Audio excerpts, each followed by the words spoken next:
এই চালটা জানিস, কালকে দাদুর সঙ্গে একটা হোটেলে গেছিলাম, সেখানে থেকে একটা রোবট চা দিচ্ছে রে। বাবা, তুই তো হেরি ভাগ্যবান রে। এতে ভাগ্যবানের কি আছে? দামি হোটেলে গেলে ওইসব রোবট টোবট অনেক কিছু দেয়, তুই জানিস? এই আর কি কি দিল?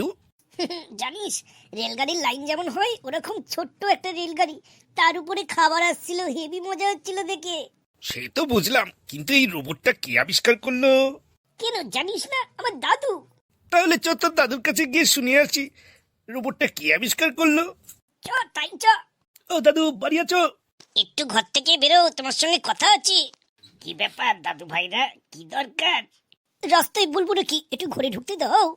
হ্যাঁ হ্যাঁ, একদম তাড়াতাড়ি আয়, ঘরে আয়। বল, তোদের কি জানার আছে? আগে বেশি কিছু না, এই রোবটটা কে আবিষ্কার করলো গো? মানুষ সবসময় নিজের কাজ সহজ করতে চেয়েছে।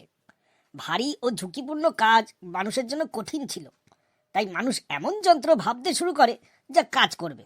প্রাচীনকালে স্বয়ংক্রিয় খেলনা ও যন্ত্র তৈরি হয়। গ্রিসে জলের সাহায্যে চলা যন্ত্র ছিল।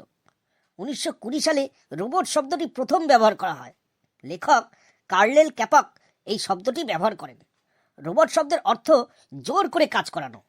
পরে বিজ্ঞানীরা সত্যিকারের রোবট বানাতে চেষ্টা করেন। তারপর তারপর বিদ্যুৎ ও মোটর ব্যবহারের ধারণা আসে। কম্পিউটার আবিষ্কারের পর কাজ সহজ হয়। 1954 সালে প্রথম শিল্প রোবট তৈরি হয়। এর নাম ছিল ইউনিনেট। এটি কারখানায় কাজ করত। ধীরে ধীরে রোবট আরও উন্নত হয়।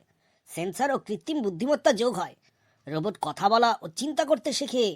আজ রোবট হাসপাতালেও কাজ করে, ঘর পরিষ্কার ও পড়াশোনাতেও সাহায্য করে। এভাবেই রোবট মানুষের জীবন সহজ করেছে। হ্যাঁ দাদু, আমিও কালকে রোবটের হাতে চা খেয়েছি। আচ্ছা দাদু, আধুনিক রোবটের জনক কাকে বলা হয়? আধুনিক শিল্প রোবটের জনক বলা হয় আমেরিকান উদ্ভাবক জর্জ চার্লস ডেভেলকে। তারপর? তারপর 1961 সালে জোসেফ এঞ্জেল বার্গারের সহায়তায় একটি শিল্পক্ষেত্রে প্রথম ব্যবহার করা হয়। আর এই রোবট শব্দটির উৎপত্তি হলো চেক লেখক ক্যারেল ক্যাপেক, ওই যে আগে বলেছিলাম যার নাম, 1921 সালে তার নাটকে প্রথম রোবট শব্দটি ব্যবহার করেন।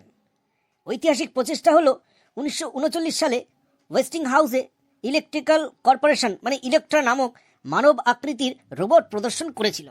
বাহ দাদু, অনেক কিছু জানতে পারলাম আমরা রোবট সম্পর্কে। এই যে বন্ধুরা, তোমরা যারা ভিডিও দেখছো তারাও অনেক কিছু জানতে পারছো, আর তোমরা জানছো আর বন্ধুদেরও জানাও। আমাদের ভিডিওগুলো শেয়ার এন্ড সাবস্ক্রাইব করে দিও কিন্তু।